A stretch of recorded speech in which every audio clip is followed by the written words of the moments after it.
Well, salutations, fellow idiots. Welcome back to yet another episode, that Full Moon Live, baby. Today we are joined by a very special guest, fellow Oregonian, fellow Full Moon fan, one of the finest horror collectors that I know, Gorey Rotten. Happy to Why, have thank you you very back. much. Yeah, happy to be Yeah, here. thanks a ton for joining, especially for picking this because I had a feeling it was going to be one of those ones that would go kind of, just neglected until I had to Yeah, ask someone to come on. well, luckily this is one that, I have some things to say about. For sure, you got good taste in crap movies, so we're Oh gonna. yeah, I yeah, think yeah, I we'll. got one or two of them. Yeah. He's known to partake in the schlock and the fun, and this movie certainly has some of that in store for us tonight. It came out in 1988, I believe. Some sources say 87. It's a little hard to pin it down. Yeah, I'm pretty sure it's 88. Who Yeah, I feel like that's true. I think it might have been intended for 87, but sometimes they had to move the slate around with those releases back in the day. Still do. For sure. Dave Dakota had done two movies previously for Charlie Band, the first of which was Dramaniac, and legend has it Charlie was not very impressed with it. But True he story. somehow got yeah, and I can't blame him. Dramaniac does kind of stink. But he did much better with his second film, Creepazoids. And that in turn got him the job to do Sorority Babes, if I'm not mistaken. It was originally supposed to be called The Imp, and I think that's pretty much the major change that they made with it from conception to it being done, because all of it probably happened inside of like a week or two. It was actually funded before they even had a title or anything. It was just funded as another film that they were going to do, and they had this guy named Sergey write it in 10 days. They asked him if he could write a script with a imp stuck in a trophy in a bowling alley, and he said yes. And he was able to do it in 10 days for him, and then David Dakota took it from there.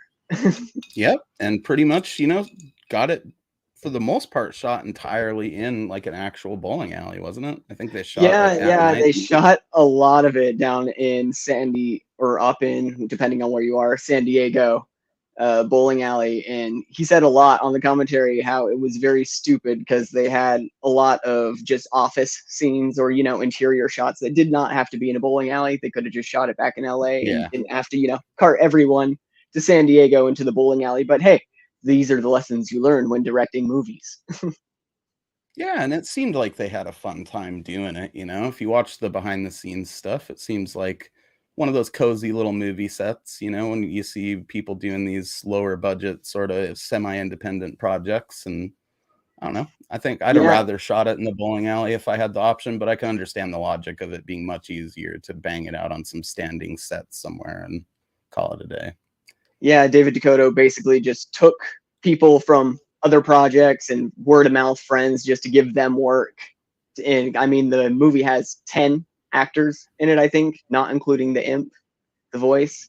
So it's just a few people. He had someone from Hack-A-Lantern and someone from like Slumber Party Massacre and Savage Streets. So lots of just mixed bag of his friends. You got the big chubby guy from Night of the Demons who Linnea Quigley brought over.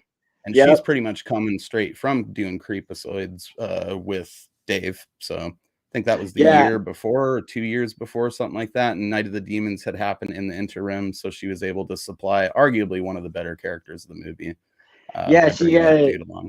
She was like the big name of the movie that they were able to get. And she had enough leverage to say, I'm not going to do nudity in this movie because she had done nudity in basically every single movie that she had ever done up to that point. So it was a turning point for her in a way, but hey, we all know she went right back to it. Briefly, yeah. She was back in the shower like a movie or two later. And I think that's cool though that she got a chance to do a movie without it. Honestly, I don't think her being naked would have added anything to it. We've already got Brink Stevens and Michelle Bauer and like a dual shower scene pretty much up in there. So I know, and I had never realized the last time I had watched this that Michelle Bauer, Lisa in the movie, she's also the girl from Demon Warp, which is one of my favorite movies of all time. She plays George Kennedy's daughter who gets beat up by the Bigfoot and kidnapped right in the beginning of the movie. So I was like, oh my Oh, yeah, God, it's the dude. girl from Demon Warp. See, I always mainly remember her from that Fred Olen Ray movie. I think it's called Phantom Empire, maybe? Is Yep. that the one? Well, I Yeah, just where watched she's that recently for the first time, actually. I was blown away that, I've never seen Bronson Cave used so intensively in a movie. It was right. unbelievable. Yeah. I mean, because it's not a big cave, but they make it No. look like it's massive, it's, pretty great, and seeing old Robbie the Robot make an appearance in there is always Yeah, it good was times incredible. too. I actually Uh, have Scalps by Fred Olen Ray, too. I need to check that out. Hell yeah. Uh, and she comes back too in, Trophy Heads, Michelle Bauer does for Full Moon, where she plays herself, have you checked that movie out yet? Where it's No, like Trophy Heads? I haven't even heard of that one, actually. oh, man, it's good. It's basically like this dude that's obsessed with old Full Moon movies, kidnaps a bunch of these scream queens to, like, recreate their deaths the best that he can from the movies so that he can, like, Oh my preserve God. them or whatever. It's fucking great. How have I not heard of this? Oh, man, you gotta check it out. It is easily Definitely one gonna do of that. it might be my favorite modern Full Moon movie, like, post-2010s type stuff. I think it came out in 2013. That's But crazy. yeah, just good stuff. Michelle Bauer is always a treat. Brinke Stevens, I mean, you can't go wrong with her. You got really do have like a powerful triple threat of Scream Queen action in this between those three girls. So, Definitely. uh, And another thing I didn't realize, the voice of the imp in this one is done by Dookie Flyswatter. I don't know if you know of him, but he's in basically every Fred Olen Ray movie, and he's done voices in other things. But Dookie Flyswatter, he's amazing. He's from a punk band called Haunted Garage. there you Definitely check go. it out. That's fucking definitely with my recent punk exodus I've been on. That's something I'm gonna have to look into because I didn't know that, dude. I'm Yeah, surprised to hear it wasn't Eddie Murphy. That's what right. No, some big fat white guy, and now he has like tooth implants to where he looks like a vampire. that's It's pretty pretty badass. ridiculous. Yeah, Did he do Dookie that for his Fly band? Swatter. Maybe he's a really weird guy, so he probably just did it out of want.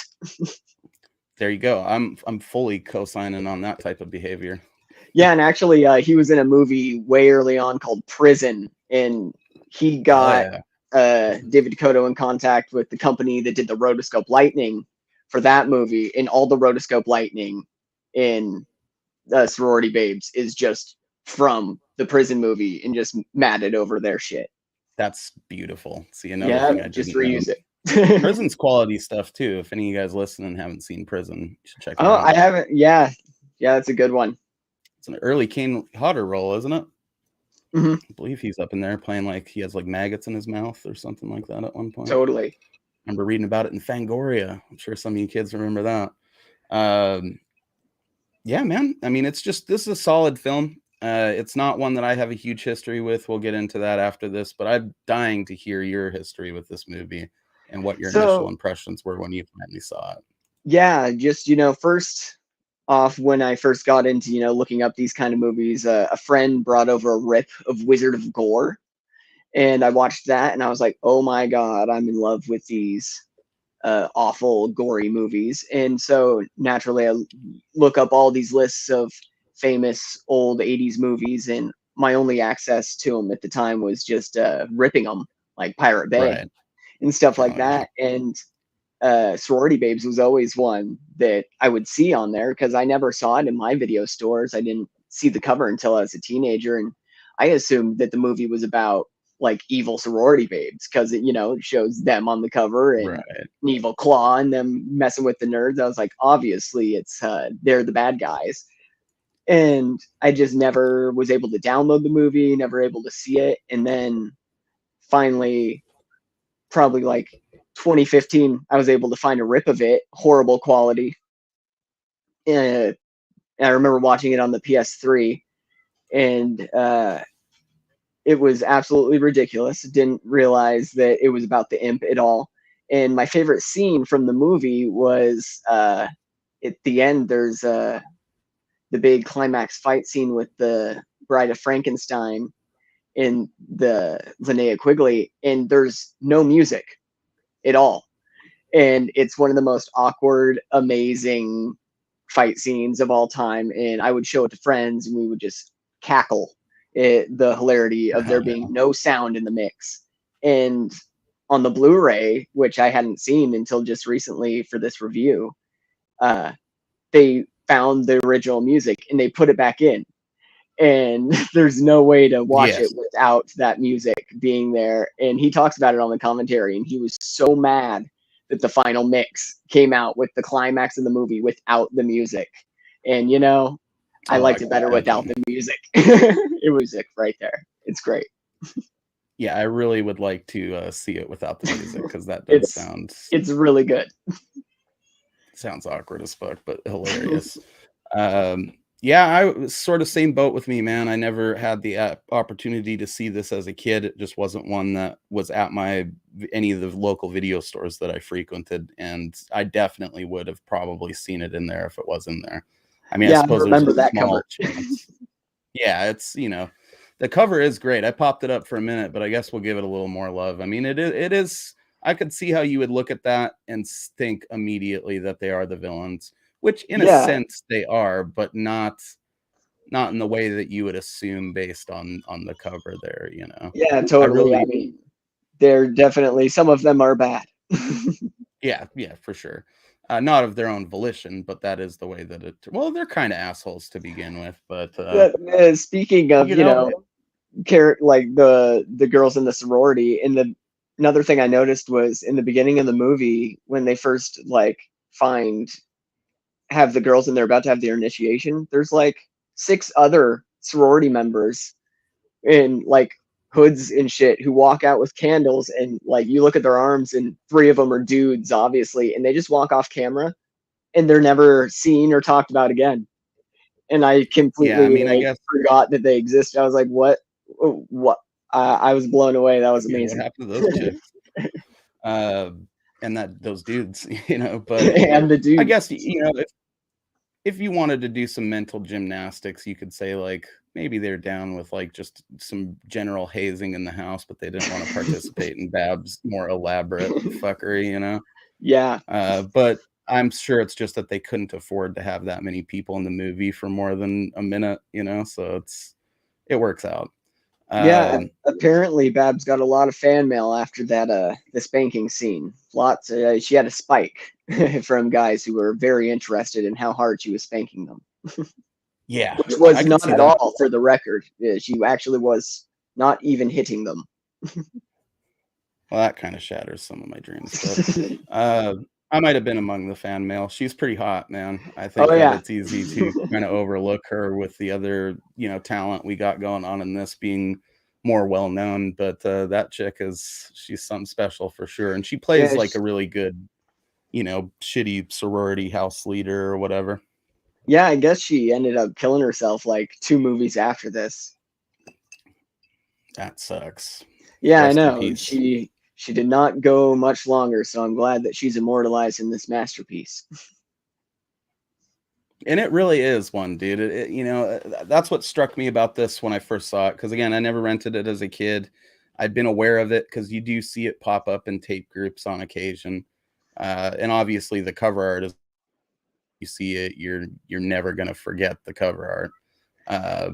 Because there's just something special and wacky about it, but also kind of sinister. And it's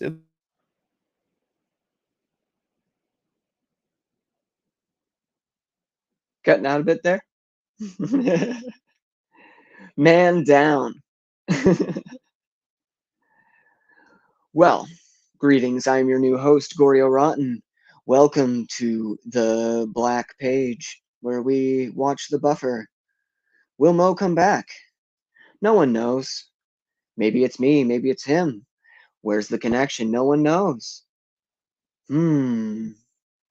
Intently we wait. We're experiencing technical differences. Maybe. How's that treating us? Good times. He's back. I'm back. Yeah. Sorry about that. No worries. But as I was saying, I kind of would see it around, and then you know, eventually when I got into the full moon collecting more seriously, of course it was one I had to get like pretty much right out of the gate when I saw that they distributed it.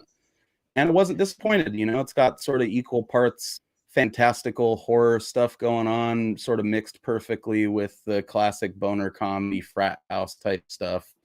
It's got a rad bowling alley with an attached arcade as a setting. I mean, it's got everything in there dudes like us are going to be hyped on, you know. It's got it all crammed in, you know. It the only sin a movie can commit is being boring, and this certainly does not commit it. It just goes right from the start. Within 10 minutes, you've established the sorority, the nerds, and people are being spanked. It's fantastic. Yeah. Yep. Not only are they just nerds, but they're also, at least that main one is kind of like a horror nerd, which is pretty cool. I'm sure that was Dave Dakota inserting himself a little bit into the mix there, because that guy's a fucking nerd for sure. But we love him for it. Yeah, David Dakota, you know, he's really hilarious. I first heard about him from the 1313 series. I don't know if you know about those. Like 1313 Hercules, Unbound, and he did Bigfoot versus DB Cooper and Leeches, which I have over here. And so he's very gay, and he is very slowly and down to poke fun at it all the time. Yes, and he is slowly transitioned from doing horror movies that were slightly softcore homoerotic to just like straight up softcore filmed at his house, and he's fantastic. He's earned it at this point. But yeah, that's how I first heard about him. And when I found out that he had done like some awesome movies from the 80s and worked with the big names, I was kind of shocked, because I always thought he was just kind of this super kind of sleaze, low budget type director, and I was like, oh no, that's just what he wants to do. Because like he just enjoys making those baby oil flicks, you know. Yeah, Sorority Babes is like one of the best, like if your friends in high school made a movie type movie, it's got to be one of the best low budget, low rent movies ever done. It does a lot with nothing. Oh yeah, it really does. And you could say the same about his previous film Creepazoids that he did for him. I mean, it's basically just Alien shot in a storage unit. Yeah, definitely. And then, you know, he kind of did crap like that until eventually graduating into doing like Puppet Master movies. Dave Dakota has the rare distinction of having done what many people consider the best Puppet Master movie in Puppet Master 3, I believe it is. And yeah, and he did some work on 2, I'm pretty sure. Master. I think so, but 3 was like, I think the first one he really helmed. And then he ended up doing Curse of the Puppet Master, which I still like. I don't know. People hate on it, but for being my bar is pretty low, so all the Puppet Master movies definitely meet my bar. I'm not a huge fan of retro. I like it because it's terrible. I haven't even seen that one actually, but you know, it's got the dude from The Room in it, so it's got that going for it. But, Greg Sestero probably. Yeah, I think Dave might have directed that one too. Actually, oh, nice, so, nice.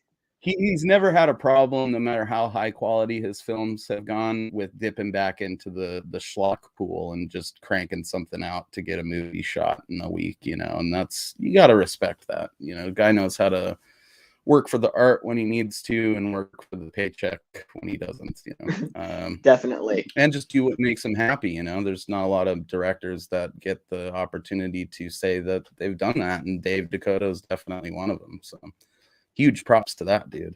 But yeah, I mean, it's hard not to kind of fall in love with this movie if you like these kind of films.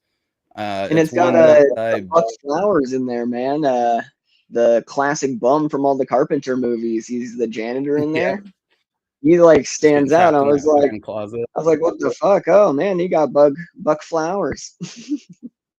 Yeah, it's a good point in its favor for sure.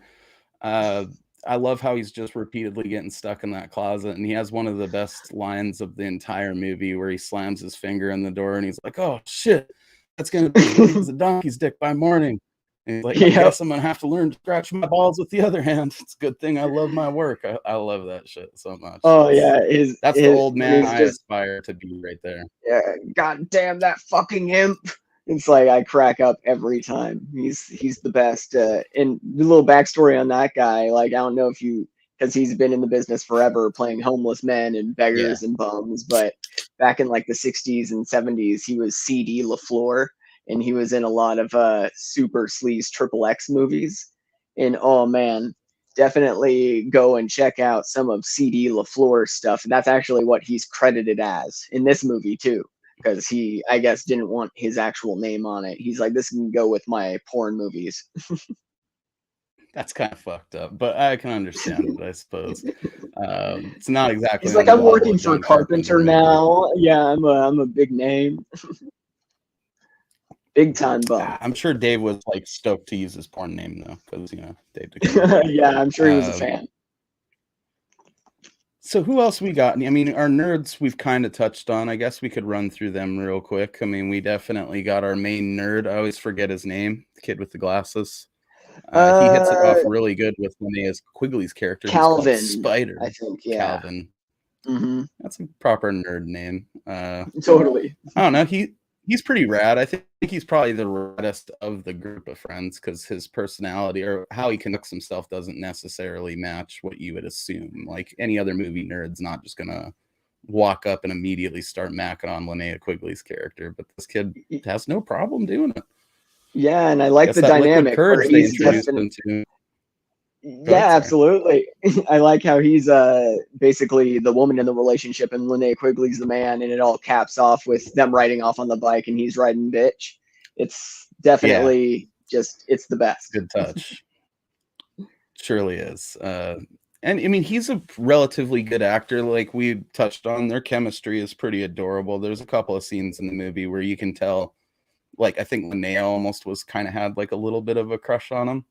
Yeah. He's like an adorable little nerd kid, Totally. acting in this horror film with you, not the dudes that she's normally playing off of. And I'm sure that was a refreshing change as well. And then his friends are just kind of his friends. You got the kid that sort of vaguely resembles the dude from Weird Science, and then you've got the chubby guy from Night of the Demons. That's pretty much what's going on.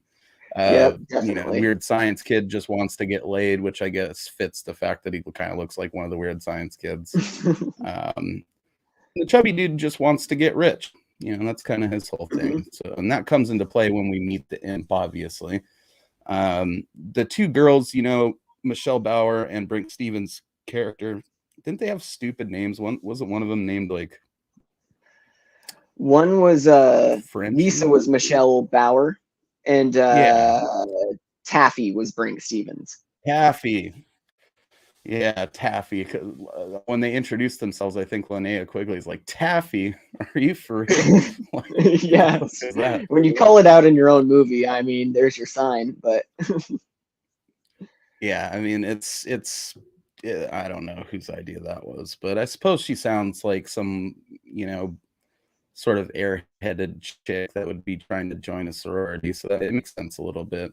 Her whole ambition was to be like a prom queen or whatever. She never got to be one, which I suppose tracks. Brink Stevens seems like that girl that's, what do you call it? She's accidentally hot, whereas like a lot of these other Scream Queen chicks seem like the type of girls that would have been prom queens in high school. She seems like that chick that would have been the runner-up, but that the prom king actually wanted to hook up with, kind of a thing. Absolutely. And they both do pretty great in this in their roles, man. I mean, I like the fact that they're both kind of questioning whether or not the shit's even worth it. It's not like they're blindly hyped to just go through all this hazing and, downright abuse at a certain point to get into this sorority or whatever. Thankfully, they go along with this. We can get that spanking scene. I think everybody that's seen this appreciates that, as we've touched on. I can't think of too many movies that have fan mail for just a specific scene, Yeah. Apparently, everyone involved, because Brink Stevens is on the commentary track with David Dakota and Sergey, the writer, and yeah, Brink Stevens definitely got lots and lots of fan mail, and she had to break some hearts by saying that it was not hard at all. She had to tell Babs to tap her with it when she was supposed to react, because she needed some indication as to what was going on. And I can't suppose that remember what reflects David. well on Babs, Yeah, and I can't like she remember didn't who just David go for Dakota it. said it was, but he said there was some reviewer out there who said that they were going to come looking for David Dakota later, the actresses, because of the abuse that they endured during the movie, when in actuality there was no abuse, of course. Come on, bro. Dave Dakota being like a gay dude in the movie industry back then, I'm sure that any type of Me Tooing someone could do to him would be canceled out by all the people he could probably Me Too or whatever. Yeah, and I'm Turn not in sure for when he ended up coming defamation. out. He might have still been in the closet back then too, because, understandably so, Maybe. might have had to. But at the risk of sounding insensitive, I feel like Dave was one of those dudes you could look at him and kind of tell. He just has that way about him. I'm pretty sure in the behind the scenes footage, he's wearing like a Hawaiian shirt with the sleeves rolled up at one point. It's like, yep, you got it.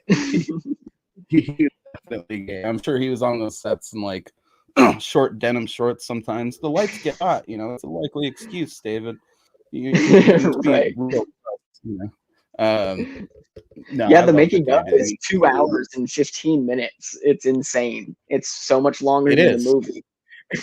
I will say that the way that they mix the audio in it is infuriating, because how it cuts between like super loud footage. I don't know if it does that on the Blu-ray or if they balanced it out, but man, is it hard to watch like without it just on mute, Yeah, it definitely does it a little bit here and there.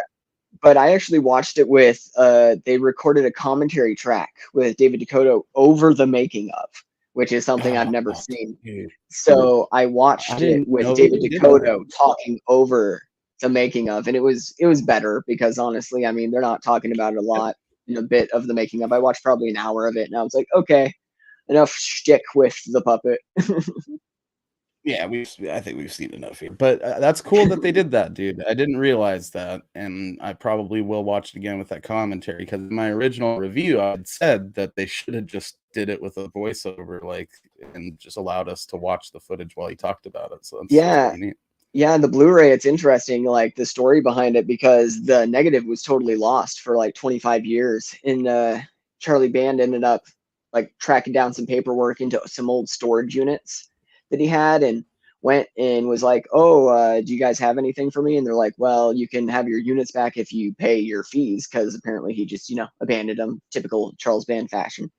And so he paid the fees and got a whole store load of negatives back, and they found the negatives and rescanned it. And when they did the Blu-ray commentary, it was 30 years later. They did it in 2016, and while they were doing the commentary, they were talking about how they were having to watch the VHS because the negative was currently being scanned for the Blu-ray. It was really cool. Always so cool. Yeah, the commentary is super informative and really awesome, super insightful to David Dakota's process and his whole background. I meant to fit it in, man. I really, really did mean to fit it in before this, but I got so hyped on Full Moon that I started watching movies from the backlog like fucking crap. Understandable. And yeah, it ate up my time, but you can never really fully trust Charles when he says the negatives. I don't think the negative was lost. I think he knew it was in there. I think he knew he had an overdue bill he didn't want to pay, though. Yeah, he's definitely known to be a shyster, but he's a lovable shyster. Yeah, he means well. Anytime that he's pulling some naughties like that, it's in the effort to just keep Full Moon going. It's not like he's really trying to screw anyone over, or certainly not that he's trying to get rich off of it. That motherfucker hadn't been riding that high since like the Paramount days. So yeah, there was I'm pretty sure he doesn't own castles anymore and stuff like that. Yeah, no more studio in Romania. And there was an ad at the beginning of the Blu-ray for his streaming service, for like a Full Moon streaming thing. And I meant to look to see if they were, one, still a thing, and two, if they were successful in any sort of way, because that was back in 2016. So I wonder if they're still afloat. Right. Do you know? Oh, you talking about Full Moon streaming? Yeah, do they have it? Is it going? Oh, yeah, dude. They just recently, for 420, did a whole promotion where you could get the Evil Bong Blu-ray box set for signing. Evil Bong Blu-ray box set plus 10 DVD or 10 discs for signing up for it. And yeah, man, they update it all the time. I have such a good list of stuff for you to check out on there. I'll even let Well, you that's use my radical. login. Good to know that they were a success in the mass of streaming apps. Dude, it's because he does it right. You know, all of his stuff just premieres right to the streaming app, and then if you care enough to buy a physical copy of it later, cool. But he doesn't really give a shit either way these days. I mean, it's like, you know, as long as it's out there for people to watch it, they might be willing to pay their $60 a year to watch shit on there. He's down to keep it going up. He also does a thing with Tubi where they have their own channel on Tubi, and pretty much like 95% of the stuff that's available on the Full Moon streaming, as far as Full Moon's own library, is available as well on Tubi. And then they also have deals with Something Weird. So like all the H.G. Lewis stuff is also available on Full Moon That's pretty awesome. And then also Blue Underground is another. That was something that he mentioned even in the ad that I saw, and that got me excited. I was like, oh, lots of Blue Underground stuff, because there's a lot of their Blu-rays that are out of print that I wish I could watch. Right. Yeah. Chances are they're probably on there, dude. And then, like I said, you know, they've been still just obviously making new stuff, and then it premieres right on there. So like The Resonator is one of the newest things that they've done, and it's where it's like sort of a reboot of From Beyond, but then it crosses over with Reanimator and shit. Yeah, and that's been going on. For it. Yeah, I've got the first, like, I don't know what you want to call it, because the way they do it is they release like 2 or 3 episodes or whatever, and then they compile them into a movie. So I think we are 2 episodes, and then that becomes a movie. So there's like 6 of them now. There's several of them. It's like a trilogy of movies, but at the moment he hasn't put out the physicals for the second and third parts of it. And then, you know, obviously Baby Oopsie is getting a trilogy of movies, and they're about half. I didn't know that. That's pretty funny. Yeah, they're pretty good, dude. I was surprised with how good it was. And then Ted Nicolau recently, or last year, did a movie called Don't Let Her In, which was pretty cool. It's like My Roommate's a Demon type flick. Really cool, because he's my favorite of all the, you know, different Full Moon directors. Ted Nicolau's are definitely my favorite. Terror Vision, Subspecies, fantastic. Bad Channels. Bad Channels. Yep. Fucking killed it with those Moonbeam movies too, man. Don't Let Her In seems like it's very much him doing like warm-ups for Subspecies 5, so it got me pretty excited. I'll have to check it out. Similar effects and, you know, some camera stuff I think he was playing around with in there for Subspecies that will be used to good effect over there. But back to Sorority Babes. Yeah. we've covered the characters pretty well. I mean, it's your average group of, you know, nerds that gets swept up in this whole scheme to steal a bowling trophy, because the general gist of the story is Brink Stevens and Michelle Bauer are trying to join this sorority house. These guys know that the initiation is happening, so they sneak over to do what young college men do, you know, and spy on this initiation, enjoy some spanking, maybe oogling some girls in the shower. Only problem is they end up getting caught, and, you know, as punishment for all of them, since the girls are being punished anyways as part of this hazing, they task them with breaking into the bowling alley and stealing this trophy. When they, you know, in the process of doing it, they end up meeting Linnea Quigley's character Spider, who's, I guess, in there to just steal quarters out of pinball machines. Yeah, not a very lucrative side hustle. And she's not even good at it. Like, she doesn't even get one of them open. I get it, they couldn't break a pinball machine for the sake of the movie, but I don't know, have her steal something else. Well, it was even just a cash register in the beginning that she was trying to open with a crowbar, and she couldn't hack it. So yeah. I think she was just in there to be bad. She didn't even necessarily want to steal anything. Nah, man, she's a punk.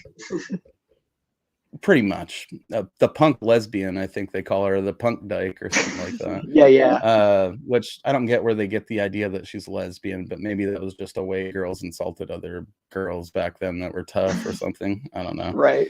But basically, to make a long story short, you know, they get the trophy, but they end up dropping it and it busts open. And it turns out there's a little fucking, you know, imp inside there, like a bad genie.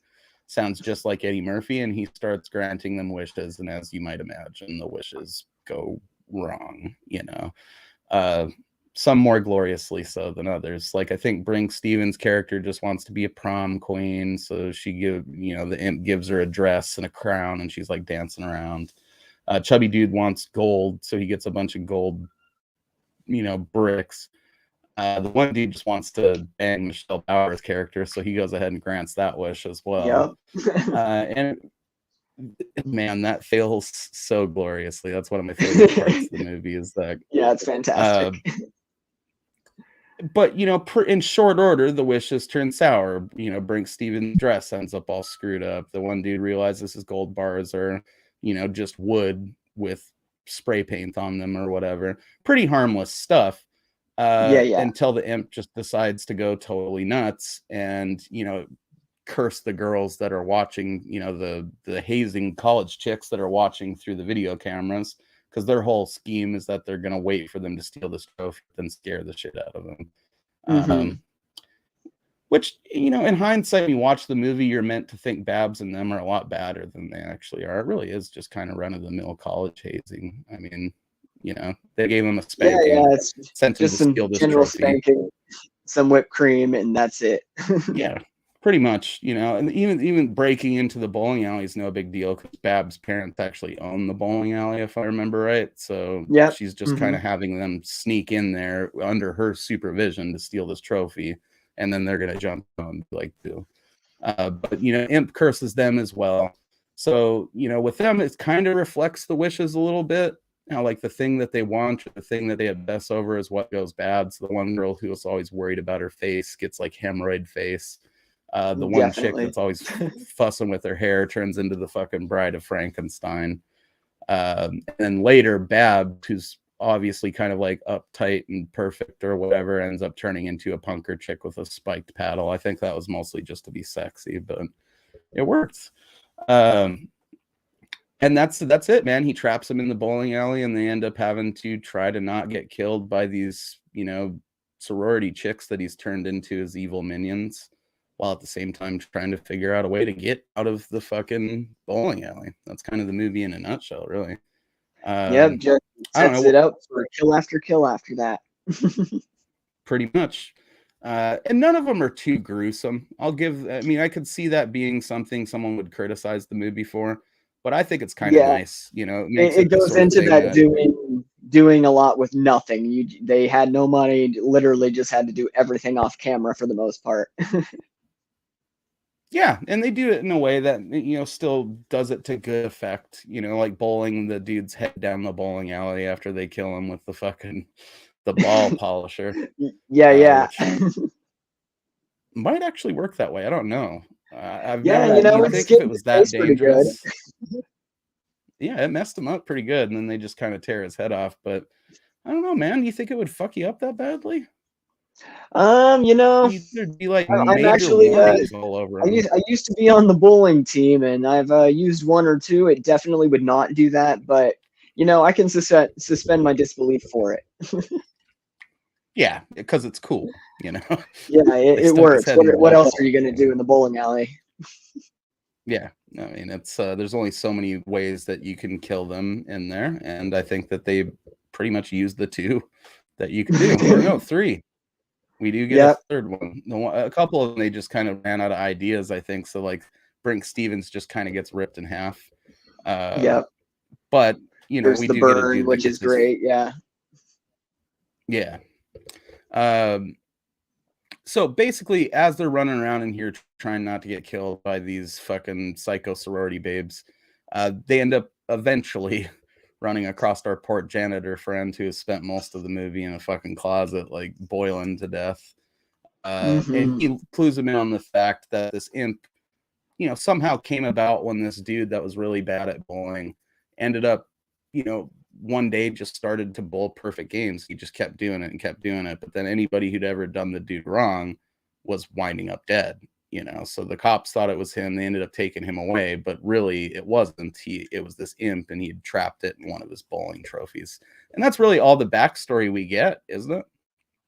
Yeah, that's bare bones. That's it. You don't need a whole lot. Yep. I mean, he's a mischievous little imp that likes to fuck with people. He's been trapped for 30 years in a bowling trophy, so he's not in the greatest mood. And he pretty much sets about making these kids have one hell of a night.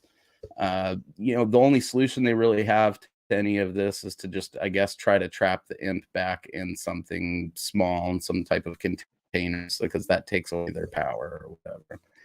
Yeah. It literally defeated my box. Yeah, pretty much. Itty bitty living space, as Robin Williams said. And it's, that brings me to a larger question here. How do you feel about, oh shit, it's our boy Michael McNally. What's up, buddy? This guy's a regular viewer of the channel. You will definitely see him pop in other discussions. It's nice to see you, dude. Hopefully you've gotten a chance to see this movie. If not, you should check it out on TV, Amazon Prime, or full moon streaming if you have those things. But that brings us to a larger discussion here of the morality behind genies and paying some respect to the ones like Robin Williams who just weren't bad all the time. Because if I was a genie trapped in a lamp, I think I would fuck with pretty much everybody that ever asked for any kind of wishes, just out of spite. Yeah. And yeah, you feel there's a clear distinction in genies, it seems, between kids movies and R-rated movies. There's never either I feel like the genie needs more complex character. They're either the most evil thing or the absolute most good thing. You got your Kazam and your Robin Williams genie, and then you have your Wishmasters and your imps. And what is it, Hakeem Olajuwon in that episode of Tales from the Dark Side, where he's tormenting those people that seem like stand-ins for Seinfeld characters. Genies can be very, very fucking mischievous, man, or outright evil. This guy doesn't go quite Wishmaster level with it. I don't think the imp actually kills anybody, but I don't think the Wishmaster does either.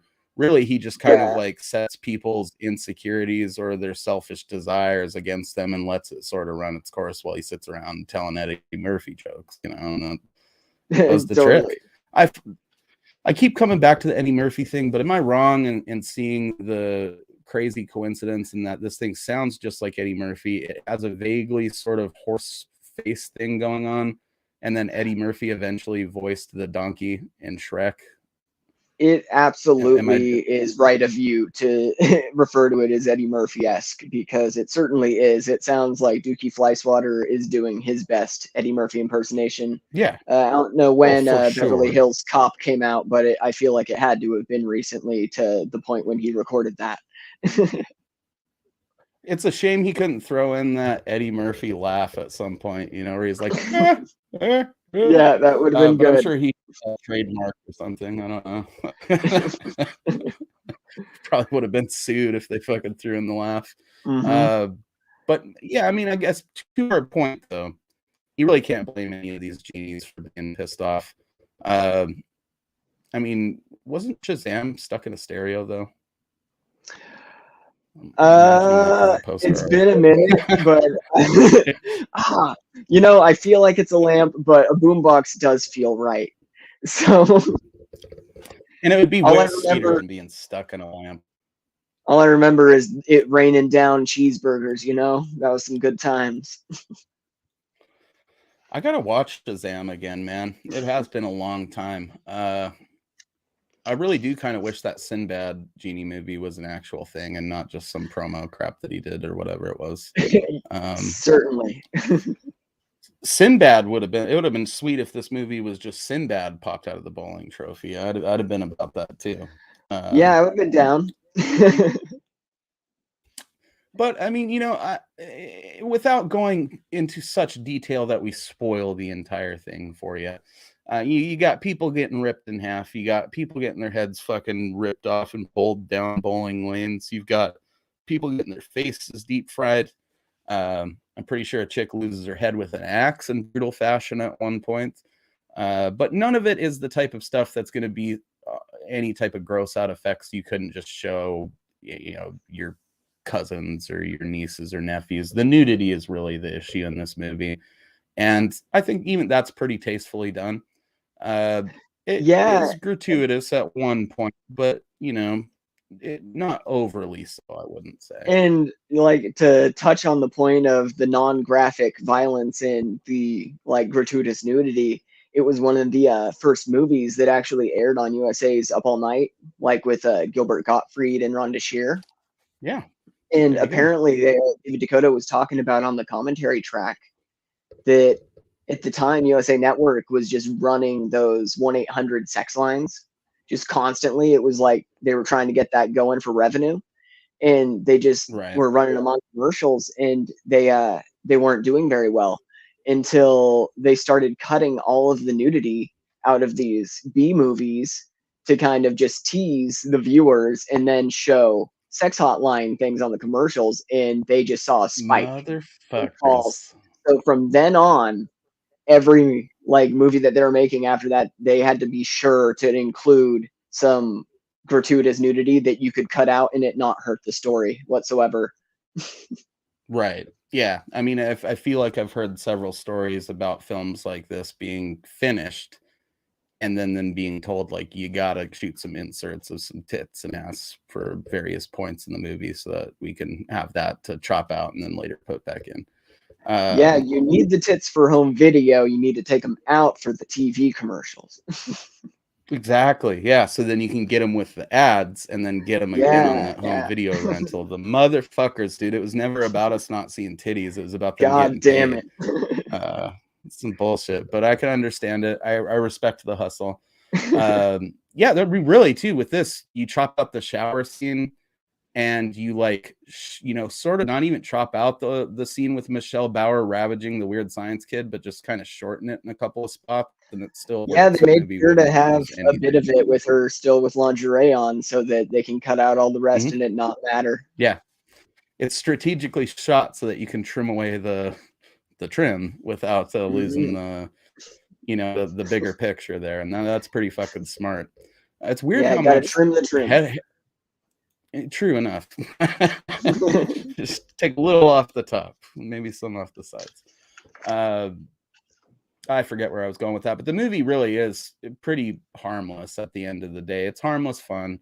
It's got some schlocky performances in it, to be sure. One thing that's always stood out about this one for me is Linnea Quigley's performance is probably one of the most wooden that she's ever delivered.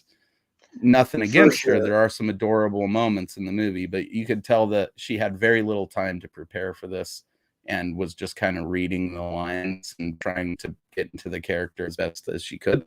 I think that the moments where she achieves that the best is where she's playing off Calvin. And that's what creates that beautiful chemistry that they have in the movie. I mean, I'm not overselling it. There are a couple of truly adorable moments between her and that kid in this, especially where they're sitting on the floor in the bathroom and she's like laughing about his pickup line that he tried to sell her at the beginning. And just the way she's looking at him, it's like, I guarantee you she had like, not a gross crush because he might have been quite a bit younger than her, but like kind of that little friendly crush you get on a co-star when you work on a movie like that or any movie.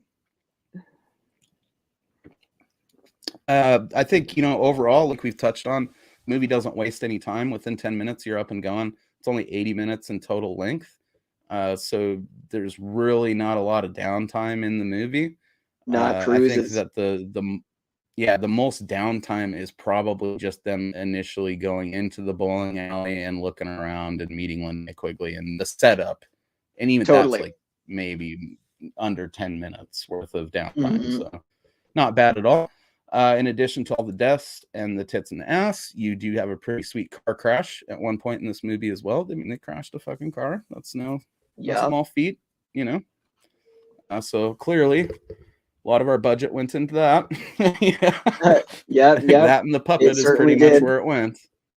And that's why we didn't get the gore, because they had to pay for the car and the imp. And the burn. The burn scene cost some money, I guess. It did, yeah. I mean, I imagine the wig that they burnt during the burn scene cost something too. It was a solid wig, Yeah. It would have worked really good for like a Mortal Kombat Sindel cosplay or whatever. Totally. So I mean, the movie is formulated to be exactly what it is, which is just some solid beer and popcorn fun.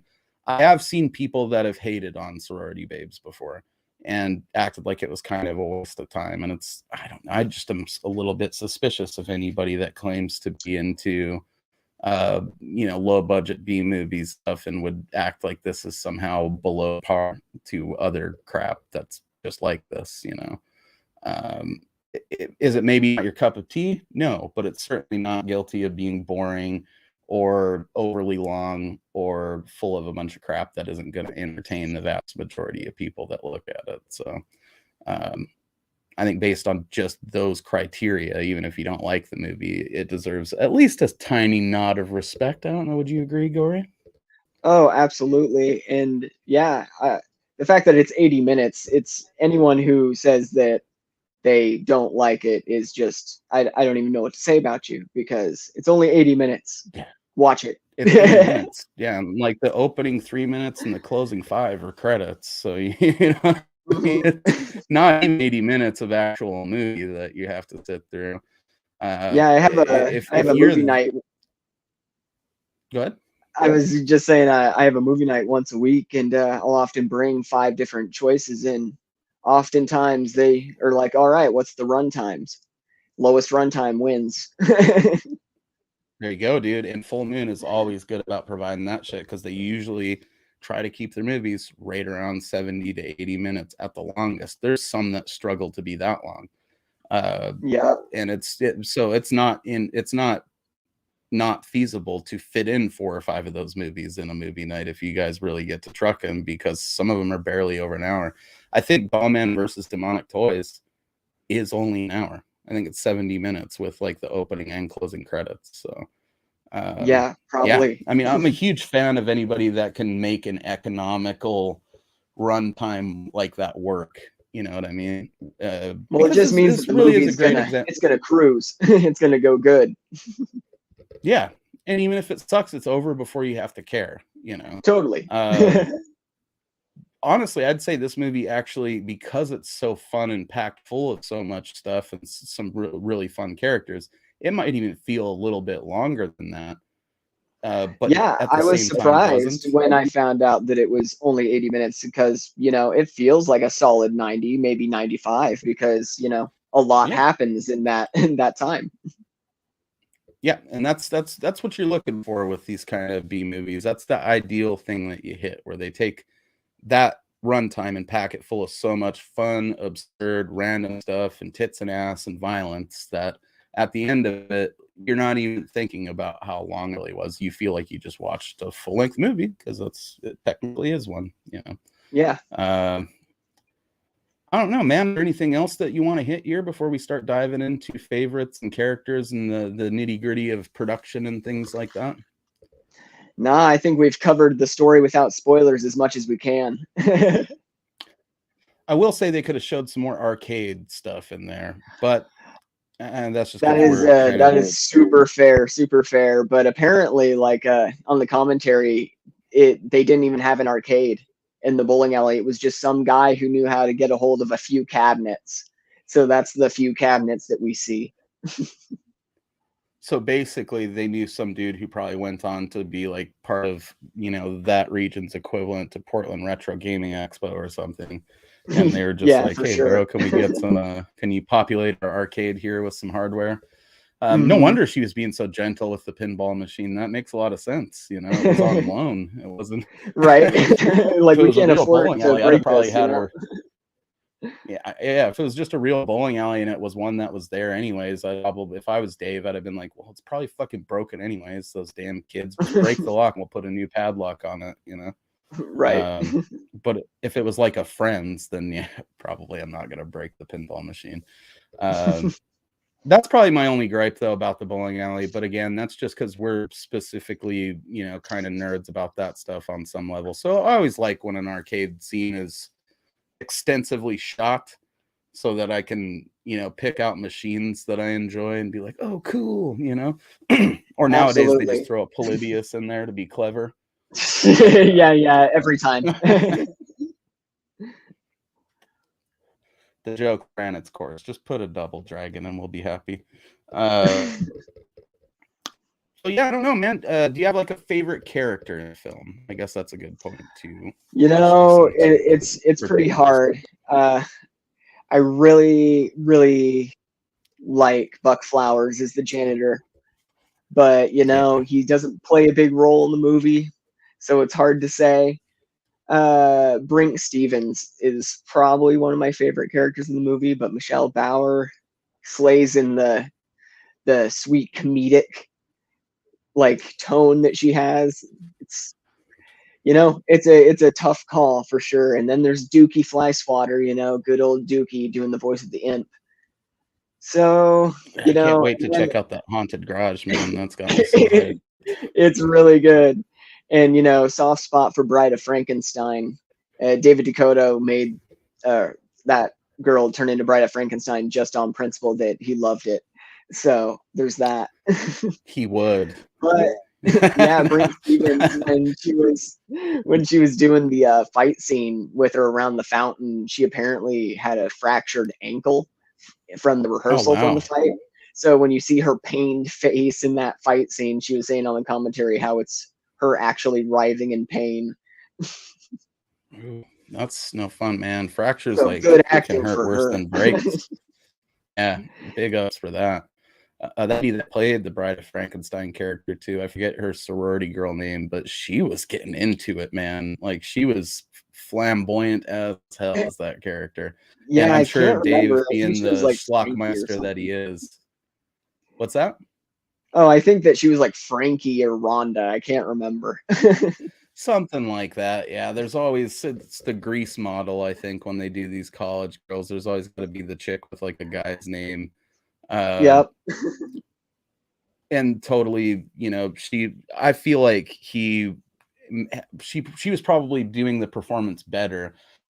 And knowing Dave, he was like, no, you got to really hook it up here. We need like extra camp on the, you know, the way you're vocalizing these lines, because she goes into it during that fight scene, man. Yeah, her handwork is amazing. is the bride. Yeah, It's it's pretty fantastic. special. She was having fun.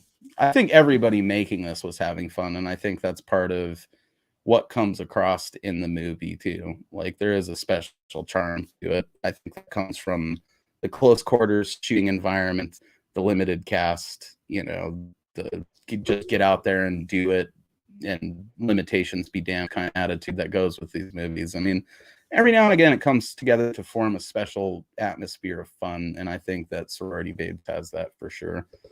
Yeah, it definitely has the vibes. For sure.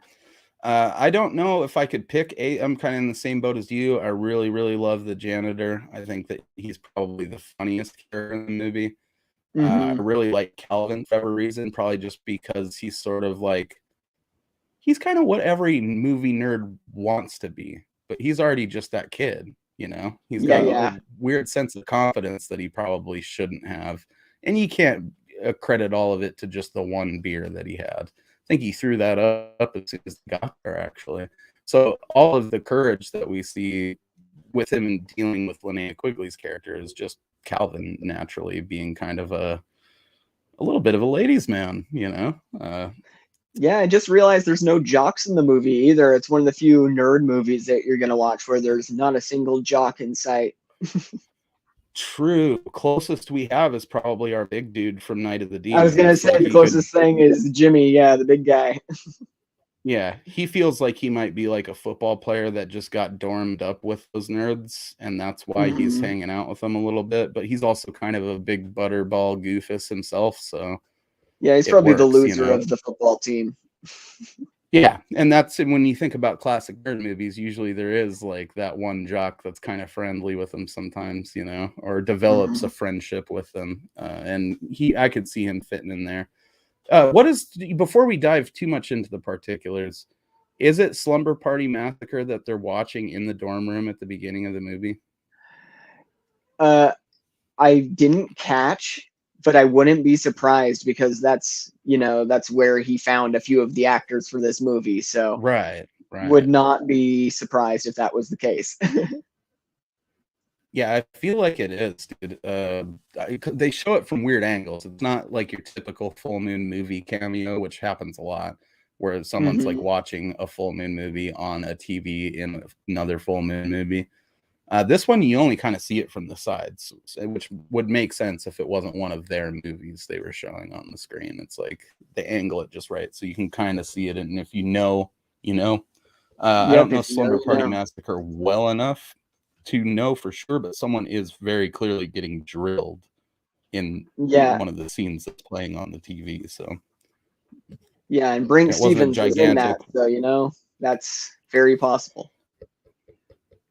Great movies, dude. I'm partial to the second one myself, where you got Rockabilly Elvis being like a low rent Freddy Krueger using his fucking guitar as a gigantic drill bit to kill a bunch of teenagers. I need to check those out. I've only seen the first one, and it was probably a decade ago at this point. So I definitely need to rewatch the series. It's solid stuff. Those movies, I think, don't get enough credit nowadays for being kind of super progressive in that. I think every one they've ever done has been directed by a lady. You know, oh wow, so that's female directors on all of them.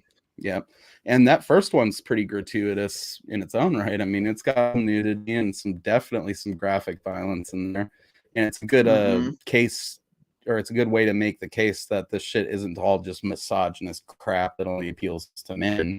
There's girls that are into slasher movies and shit too. Yeah, director of Blood Diner was a woman. Yep. There you go. So some great lady directors in horror. I mean, say what you will about that first Pet Sematary adaptation, but man, you know, not bad. Oh, I'm a big fan. I love. Yeah, there's people that hate on it, but they're doing the whole, it's not the same as the book. Well, whenever is it the fucking same as the book? You know, as far as adaptations go, it's got to be one of the closest, because that was one where I saw the movie before reading the book, and I just read the book a few years ago, and honestly, there's not that much that's different compared to some of the other adaptations, so I don't know why anyone's bitching. True enough. I was pretty satisfied. Yeah, you're not wrong. We do get some really cool like extra scenes in the book of him like digging up his wife's corpse. That was one of my favorite parts. It's just so tense. Like he's like sneaking into the cemetery, and a car goes by and almost catches him, and then he's like, holy shit, you're digging up a body. Like I really liked that whole sequence.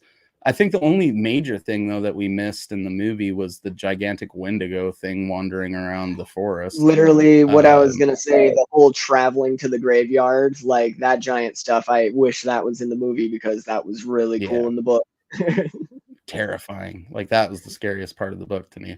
Totally. And I guess, you know, we do miss the element from the book where when they're possessed by, it's alluded to that it's ancient, like native spirit stuff going on in the movie, but in the book it's on the nose. Like they are possessed by old spirits and fully talking and stuff. Like when baby Gage is terrorizing him, he's like, this demon is talking through him. He's not saying like want to play and all that cute stuff that is actually pretty terrifying. But one cool thing with the Pet Sematary movie, she actually built the replica of the house, the whole front half of the house, for burning down the house. It was all fake. Yeah, they just made half of a fake house so that they wouldn't destroy the woman's house who they were using for the movie. That's nice of them. yeah, pretty extreme. Yeah. I would have assumed that they just burnt down a disused house or something, but that's pretty cool. Right? No, don't spend way more money. But yeah, man, I mean, I'm pretty sure that might be Slumber Party Massacre on the screen in the movie. Some of these full moon movies don't have updated trivia and shit like that on there. There's a lot that I've learned in the last year that's just not out there freely available online to learn unless you're watching this stuff and like reading books and shit. Yeah, I need to find him. I need to send him a message on Facebook, because I found him on there. The writer of the movie, Sergey, who's friends with David Dakota, he only has the one writing credit on IMDb, but on the commentary, he's written lots of scripts and lots of movies, but none of them are listed. And he was even saying on the commentary track how a couple of years before the commentary was recorded, he had gotten contacted on Facebook by a fan who was like, "Oh, I love Sorority Babes. Like, oh, thanks, man. It changed my life." And he was just blown away, because literally no one had ever even talked to him about it, which is kind of crazy. Yeah, that's wild, dude. He's got to update that shit. That's how you get jobs sometimes nowadays too. Right? It sounds like he's just a word of mouth kind of guy. There's a lot of people that are like that, man. There's a lot of people that I've noticed, especially in indie and low budget horror, that for some reason have like a thing against IMDb, and I don't understand it. I'm not plugged in enough to the filmmaking end of it to know why that would be, but I'd sure like more of them to update the shit so that we could find more of their work, you know. Yeah, you know, tracking them down is a lot harder. Yeah. But you know, in terms of the writing, the movie does have some great dialogue in it, even though sometimes people's fucking delivery of the dialogue isn't the best. Really, Linnea is the only one guilty of that, and that pains me to say because I love her so much. She's usually never delivering some Oscar-winning shit, but you can tell when she has more prep time and when she's just thrown into a role, and this is definitely one of those, like, oh shit, I showed up, I probably had a couple of days with the script type thing. Well, yeah, and it's like you compare her performance in this with Return of the Living Dead, and it's just like night and day. Yes. Or even like, you know, you can look at these earlier roles and see how sometimes she would struggle, and then you can see something later like Jacko and see that, like, that's Linnea in pro status right there, where it's like she doesn't even need 3 days anymore. You give her the script the same day and she could probably still pull it off, you know? I just watched that for the first time this last October. Oh man, oh really? What a treat. What a fucking treat. right, dude. It's such So a good movie. If you get a chance to listen to the director's commentary of it, I need to. Fred Olen Ray was the type of dude who would ghost direct movies that he produced a lot of the time, whether you wanted him to or not. Yeah. So he had a lot to do with creative decisions being made on Jacko, and definitely razzed the dude a bunch about it. And in the director's commentary, at least on the edition I have, Fred makes fun of the guy so bad that he gets up and leaves halfway through the commentary. Oh my god, that's just leaves Fred in there by himself, man. Oh my god, I've ever heard. I have a huge list on Amazon of Blu-rays to buy, and that just made it to the top of the list. Holy shit. Dude, yeah, if you can get it, I think that the Jacko and Friends collection that I have is also on Blu-ray, because it comes with Jacko, it comes with Dark Universe 2, which is a sequel to a Fred Olen Ray movie, or Fred Olen Ray produced movie, and then it has something else, Biohazard 2, which is a sequel to one of Fred's movies. So yeah, that's killer. I have the tape of Biohazard. Yeah, if you want to snag up the sequels to that and Jacko for real cheap, plus some special features, that I think it's called the Steve Latshaw Collection, Jacko and Friends. That's the one that I definitely gonna be buying that later. Didn't know that existed. Oh man, it's so good. But yeah, I mean, Linnea, she can do a lot with little always, and Linnea is always just a treat to look at because she has that sort of iconic, sort of spunky cheerleader meets punk rock chick vibe to her. I mean, for my money, you're hard pressed to find a better like 80s scream queen that fits our type of 80s movies better than Linnea Quigley. Exactly. She's quintessential 80s girl.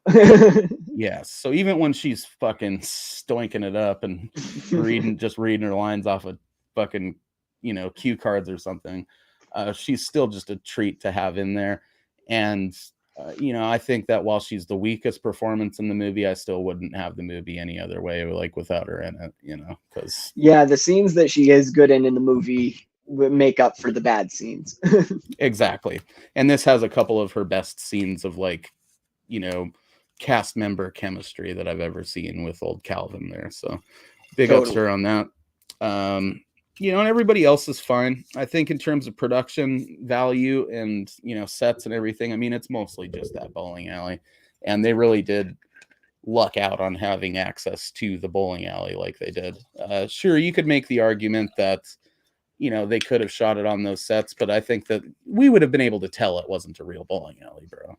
Like, yeah, and the whole thing about shooting in a real bowling alley and moving away from Hollywood is because they didn't have to get all of the licenses and pay all the fees for shooting in Hollywood, and so they just did it in San Diego, and they still like could have potentially paid fees, but no one really questions it as long as you don't shoot it in Hollywood. There you go. I mean, you got to cut those corners when you're making these lower budget movies. What they saved on that probably went into buying those lightning effects from prison. So, Yep. it all worked out in the end. Oh, another thing about like production though, the first like probably half hour of the movie, maybe a little bit more than that, was shot by one camera crew. And then Charlie Band came in and saw it and he's like, "Oh yeah, looks good. I like everything, but you need to fire your camera crew and get a different camera crew." And he was just who did he like, put on it? "What?" Adolfo Bartoli? Yeah, and so David Dakota like had to go and fire this camera crew, and he had never done that before, and he had to like fire them, but also tell them that they had to finish up with this like bit of work that they had to do in San Diego, and it was just a shit fest, I guess. But yeah, you guys are actually fired, but we need you to finish up the day. Yeah, and we need you to still do some work. But goodbye. Shit. It's not Adolfo Bartoli. That surprises me because that dude shot pretty much every fucking Full Moon movie, it feels like. But this wasn't technically Full Moon proper, so maybe they weren't sending Adolfo out on these jobs. Right. Yeah, man. Yeah, and then the second camera crew that came in, all of a sudden, like almost every shot will have like a piece of foreground in it, so like you can notice like a distinct change in lighting in cinematography as soon as the new camera crew came on, and the new camera crew was better. Charlie made the right choice for sure. Yeah, I was gonna say, I feel like by and large the movie feels like it's shot pretty good, for what it is. Yeah, it has some really pretty good creative shots. Yeah. Mm-hmm. I need one moment, dude, so that I can let this cat out, and then we'll wrap this bitch up with our favorites. I think we basically covered, the production end as far as like the sets and stuff. Effects we'll briefly touch on, but then we'll jump into favorite scenes and music because that's really where it's gonna shine here. Just noticed you're wearing that You Need a shirt too. That's a good Linnea Quigley tie there. Yeah, man. I didn't even catch that. Letting out the cats.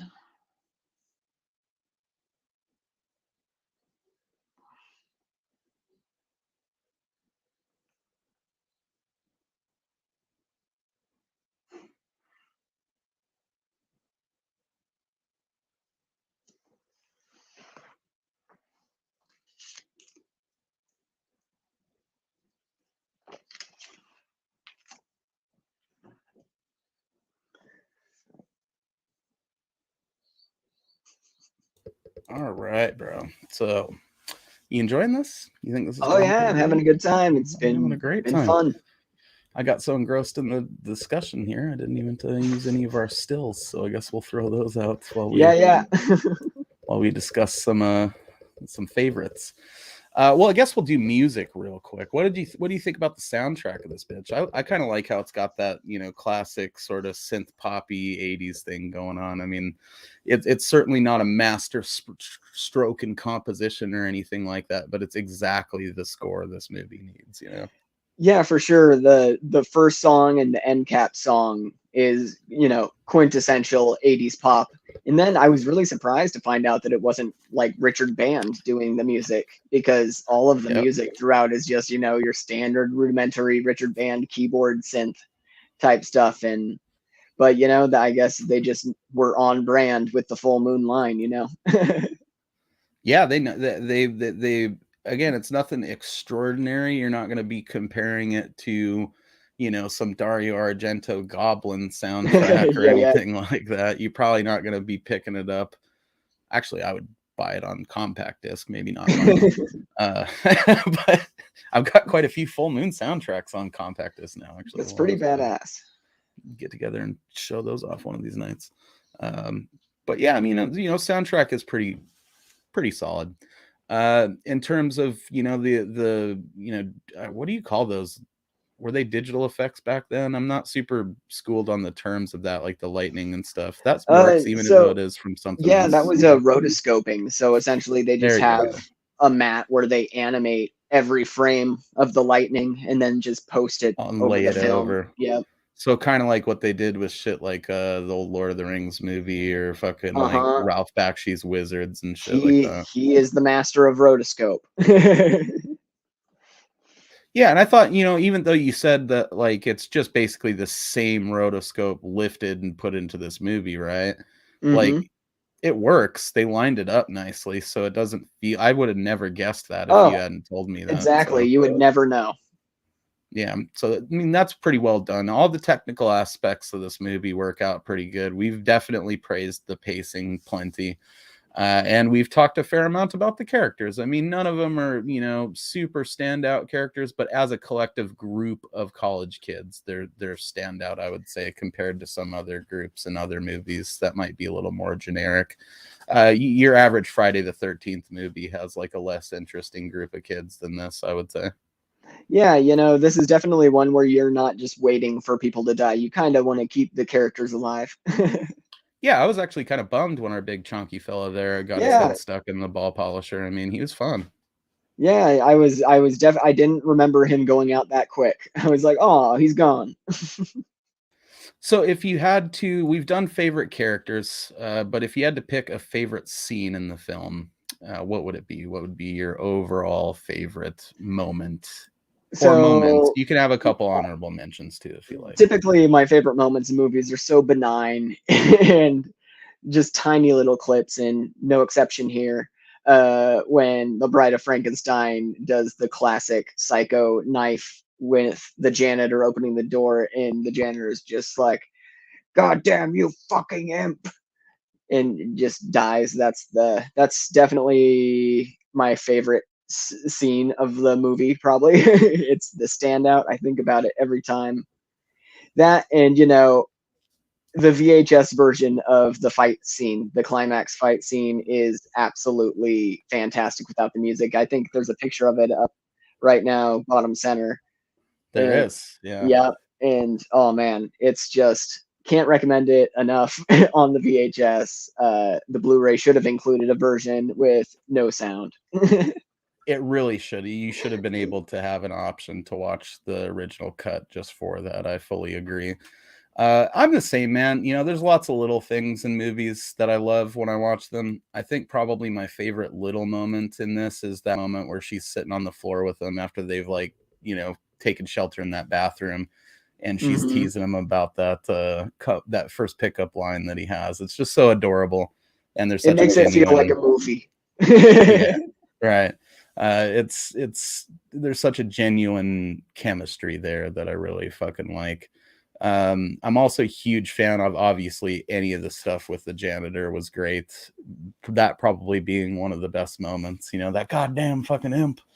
Uh, but I think if I had to pick a favorite moment, it is just that bit where they bowl that ball into that chick's face. I love how Calvin is right with her and he does the whole motion with her and then he's like, yeah. Yeah, There's just he's all something about jazzed that about it.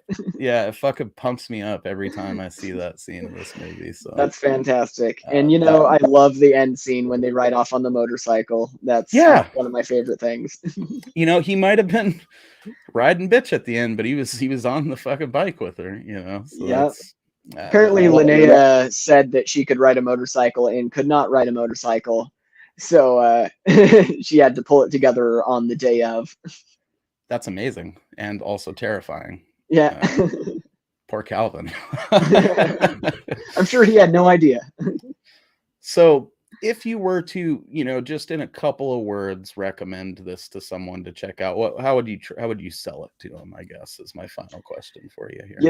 If you're looking for a good time and you're not obsessed with gore fest, if you're looking for your standard Revenge of the Nerds, more of a sorority movie, I feel like this movie leans heavier into a sorority 80s comedy than it does a 80s horror movie. Oh yeah. But it has enough of the horror theming and horror kills to move it all along. So definitely, if you're into any of the 80s comedies, especially with nerds, it's 100% you have to watch this movie. Yes, that's pretty much exactly. I would, echo the same sentiment there. If you like, sort of, if it pretty, it feels like they combined like a Revenge of the Nerds sort of almost tiptoeing into some Animal House territory type stuff with like an episode of Tales from the Dark Side or something. Totally. So it definitely has the vibe of your TV horror anthology. Mm-hmm. So if any of that stuff sounds appealing, get out there today and check out Sorority Babes and the Slimeball Bowl-O-Rama. It also can't go understated how awesome of a fucking title that is, you know? Yep. Way better than The Imp. Me and you probably would have found this movie eventually if it was just called The Imp, but the title goes a long way towards grabbing your attention. Oh, yeah. And I would say if there's any part of the movie that is somewhat, I suppose it actually lives up to that. Most of the time when you hear those titles like that for these B movies that have like too many words and some of the words are kind of wacky, they tend to be sort of boner comedy, nudie flicks or whatever. And this doesn't get quite as gratuitous as other ones that I've seen in that vein, but it has enough of the elements to be true to the title, I suppose. So not false advertising necessarily, as maybe not as hardcore as you might think it is based on the goofy title, but that works in the movie's favor, as we've mentioned. Totally. All right, man. Well, I think that we've done this pretty solid justice here. I don't know. I think we've covered it as much as you possibly can. Yeah, short of going scene by scene and spoiling the entire thing for him. Which, I mean, we could have at this point. I mean, it's only 80 minutes long. True. Yeah, we actually just hit the exact runtime of this movie. So there you go. If you've been watching, it's this fast, and you could watch the movie. We have significantly less amazing tits than the ones that are in this movie. So the time would pass a lot quicker if you're watching the Sorority Babes right now. So do you feel like you'd want to do another one of these with me, bud? Yeah, definitely feel like I could be up for one of these. Fuck yeah, dude. Do you have any title that jumps out at you that you think you might want to do as the next one? Oh man, I'm gonna have to sleep on that one because, as you see, there's literally hundreds of options. So I will definitely keep you posted on that one. Fucking A, buddy. Well, thanks again for coming on for this. And thanks for having me. Yeah, thanks for a couple of viewers there. You know, it is like not even 4 o'clock on a what is it, a Wednesday? Yeah, who knows? I never know anymore. Not too many live viewers out for this one, but we will stack some views in the coming days for sure. Oh yeah, for sure. Anything that you guys think we should cover outside of Full Moon that you ever want to throw down there, we're open to suggestions. You can see plenty of movies behind Gorey there. I've got plenty of movies, as he well knows. So you know. Throw it out there, and if something we're feeling, we'll probably go on about it. Maybe as like a Cinema Slut episode and not a Full Moon live, obviously, if it's not Full Moon. But those Cinema Slut ones we don't do live, so there will be editing and sound bites and all types of fun stuff on those. So we'll get you on one of those. That about does it, guys. As always, I have been Mosley. You've been a bunch of sexy beasts. This has been yet another episode on that Full Moon Live. We will see you back here real soon, actually, in like 30 minutes, with my dude Chris Pico, the old ass retro gamer, where we will be talking about the 1991 classic Doll Man. Until then, stay sexy. Use Tubi to its fullest extent. There's a lot more on there than just Full Moon movies, and if you're sleeping on it, you're fucking up.